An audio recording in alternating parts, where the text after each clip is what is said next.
গোৱালপাৰাত বন বিভাগৰ উচ্ছেদ অভিযান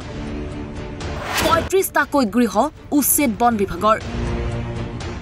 গোৱালপাৰা আঞ্চলিক বন বিভাগৰ অন্তৰ্গত বগুলামাৰী সংৰক্ষিত বনাঞ্চলত বন বিভাগে চলালে উচ্ছেদ অভিযান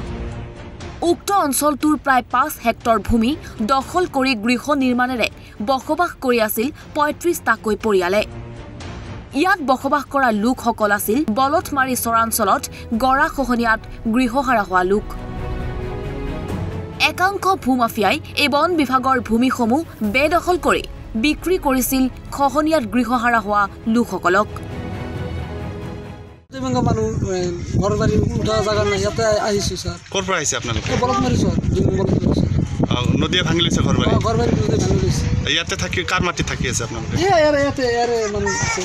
কি নাম আক্তাৰ আছে ভুট্টু আছে সেইতে কিমান টকা দিছা তুমি টকা দিয়া নাই স্যাৰ আমাৰ টকা নাই একো স্যাৰ এনে থাকি আছো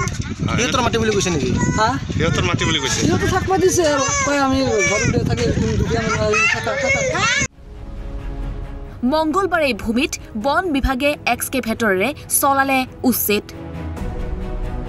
এই ক্ষেত্ৰত বিধায়ক A.K. ৰছিদ আলমে ঘটনাস্থলীত উপস্থিত হৈ এনে কাৰ্যৰ বাবে চৰকাৰ আৰু প্ৰশাসনক দোষাৰোপ কৰে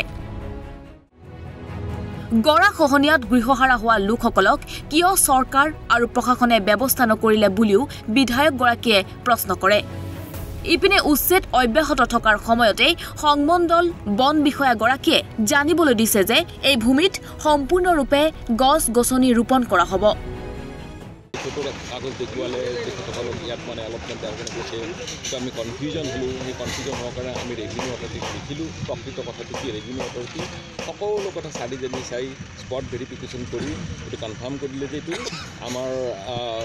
বগুলামাৰী PRFৰ মাটি হয় আৰু আমাক এভিকশ্যনৰ কৰাৰ কাৰণে আমাক মানে গ্ৰীণ ছিগনেল দি দিলে আমি যোৱা ২৮ তাৰিখে গ্ৰীণ ছিগনেল পালোঁ আমি ৩০ তাৰিখে ৰেঞ্জ অফিচাৰক এটা ডেট ফিক্স কৰাৰ কাৰণে কৰিলোঁ ৰেঞ্জ অফিচাৰে ২ তাৰিখে মোক অৱগত কৰালে আৰু লগতে চাৰ্কল অফিচাৰক লিখিলে যে আমি ৫ তাৰিখে এভিকশ্যন প্ৰগ্ৰেমটো কৰিম আৰু চাৰ্কল অফিচাৰ আৰু এডমিনিষ্ট্ৰেশ্যনে আমাক যথেষ্ট সহায় কৰিছে পুলিচে সহায় কৰিছে আৰু আমি এভিকশ্যনৰ সকলো নিয়ম নীতি পালন কৰি আপোনালোকে দেখিছে আমি আজি এভিকশ্যন আৰম্ভ কৰিছোঁ বিশেষকৈ বন্যহস্তি আৰু বান্দৰৰ বাবে এই ঠাইত বিভিন্ন গছ ৰোপণেৰে খাদ্যৰ ব্যৱস্থা কৰিব বুলিও জানিবলৈ দিছে গোৱালপাৰাৰ পৰা মনোজ কুমাৰ দাসৰ ৰিপৰ্ট ইছান নিউজ